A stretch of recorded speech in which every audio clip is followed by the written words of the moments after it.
Okay, so one thing that we really do very well within Sage Insights is to look at strengths-based and how to incorporate that into our lives.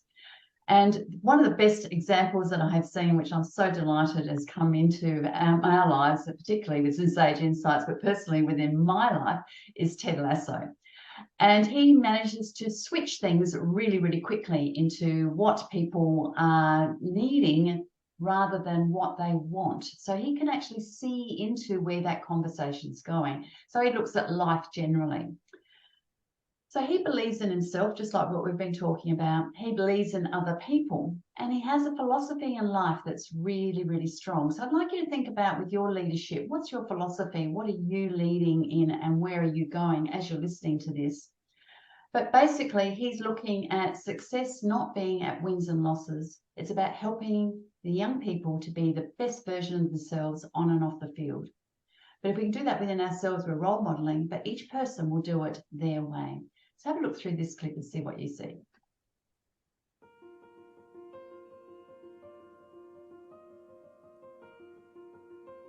No, I have never coached the sport that you folks call football. Heck, you could fill 2 internets with what I don't know about football. But I'll tell you what I do know. I know that AFC Richmond, like any team I've ever coached, is going to go out there and give you everything they got for all 4 quarters. What was that? I do love a locker room. Oh, man. To believe in yourself, to believe in one another, man, that's fundamental to being alive. And I'm gonna say this again, just so you didn't think it was a mistake the first time I said it. For me, success is not about the wins and losses. It's about helping these young fellas be the best versions of themselves, on and off the field. To the family we're born with, and to the family we make along the way. How many of them came? All of them. All right, see what you got, young lady. Come on. What you got? What you got? Whoa! Are you kidding me? You see that? Barbecue sauce.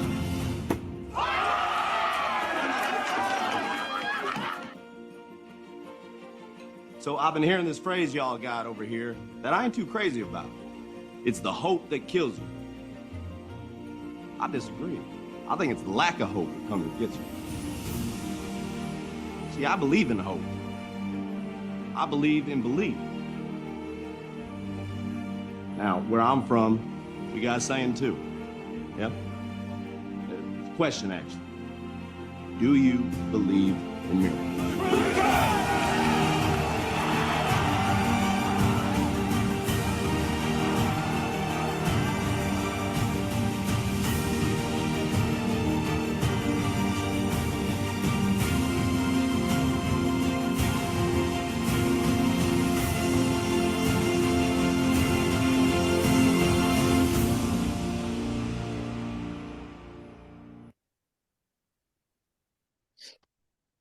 Well, I certainly believe in the miracles that a group of people can do if they're a team and they're working together for the same goal.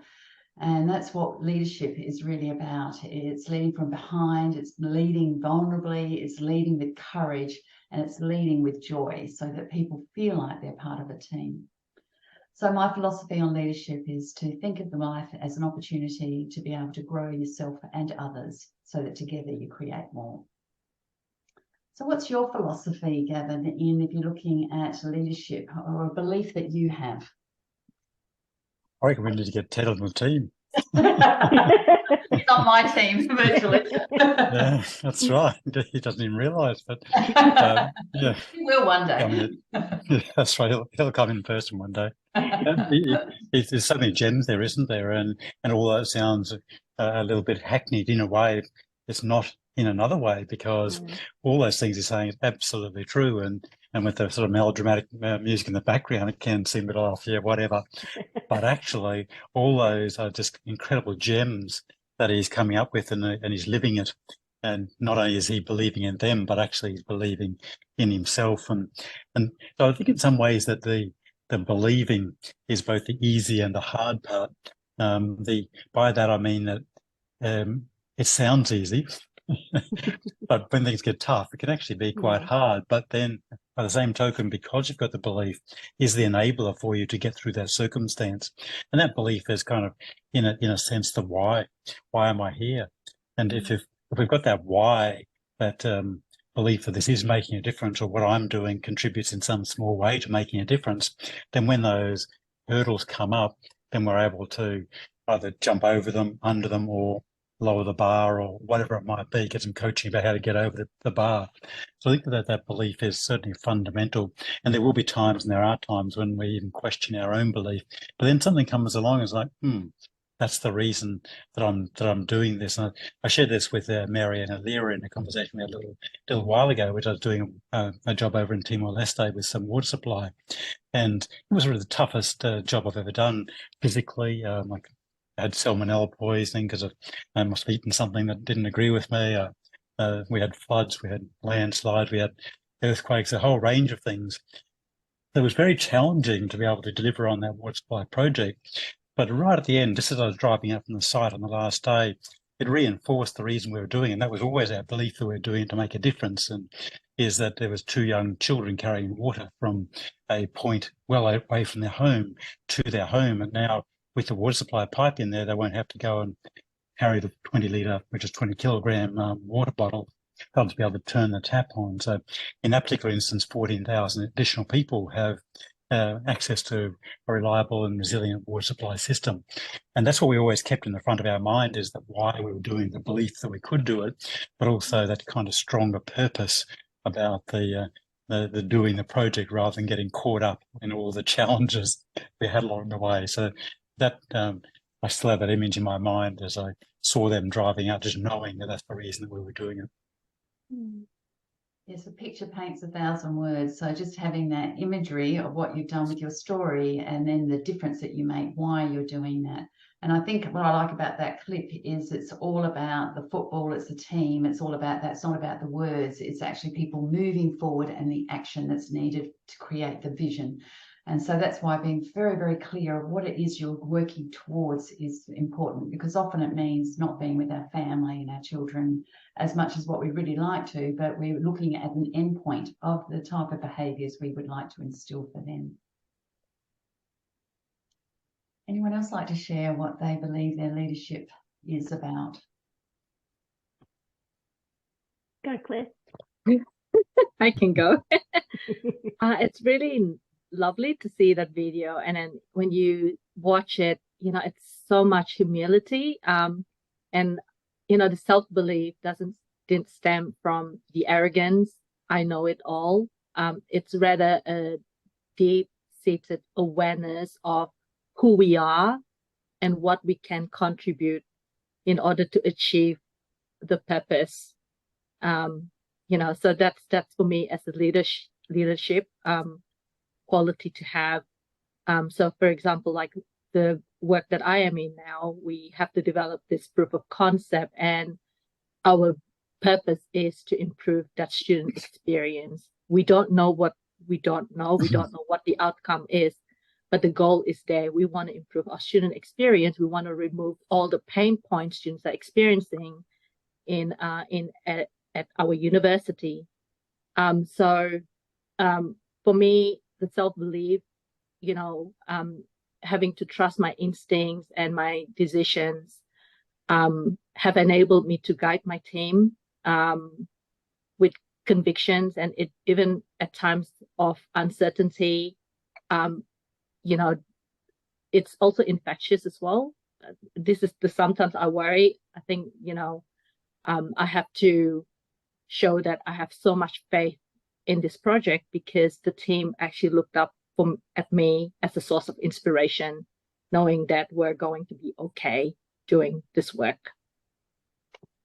A lot of responsibility on those shoulders, Claire, but the joy of, the struggle, and then the joy of the end point again. It was just like Gavin, he was unwell as well as not being able to do what he wanted. And he also had antagonistic people not making things easy. And the same as what you will find too when people are under that. So I think the idea is to move it all forward in a way that you look confident, but aware that it's going to take a lot of energy too. So I really like that aspect of what you were doing.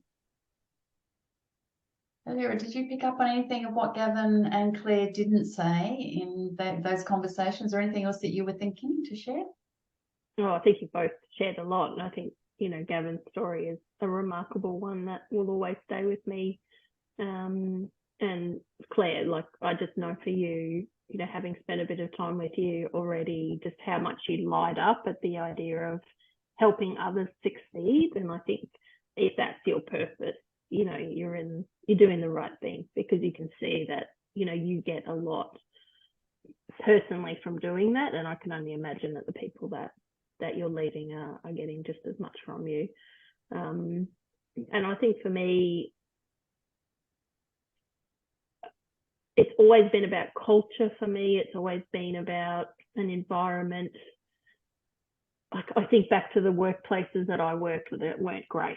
And so when we bought a business and started it, it was always to create the opposite of that. It was always, you know, we want an amazing, service for our customers, but ultimately we want an amazing workplace that exemplifies excellence and kindness and heart and professionalism and all of the things that I felt that I missed out on in my previous roles. And so I think that has been the thing that's fueled us, is how do we do the things that aren't common in organizations? How do we invest in people, build people up, and create an environment that they're going to always remember for all the right reasons? So I think all three of us have all got a different purpose in what leads us. And I think, you know, that's what makes a great leader, is you're really driven by that desire to make a change and do something different. No, totally agree with that, Alera. And also going back to what we were discussing before about the boundaries as well. And you're right about the culture too. I would try the same, you know, using the same technique or, you know, skill set. And if I am in an environment that doesn't align with the values, and it's really difficult to implement. Absolutely. And this is when you then put in the structure and ask the question, is this really for me? Do I need to move on? Or what approach can I change? And if there are so many avenues and you tried everything to try and change it and nothing has changed, this is when you seriously ask the question and start putting the structure around that help you perform your best. Yeah, absolutely.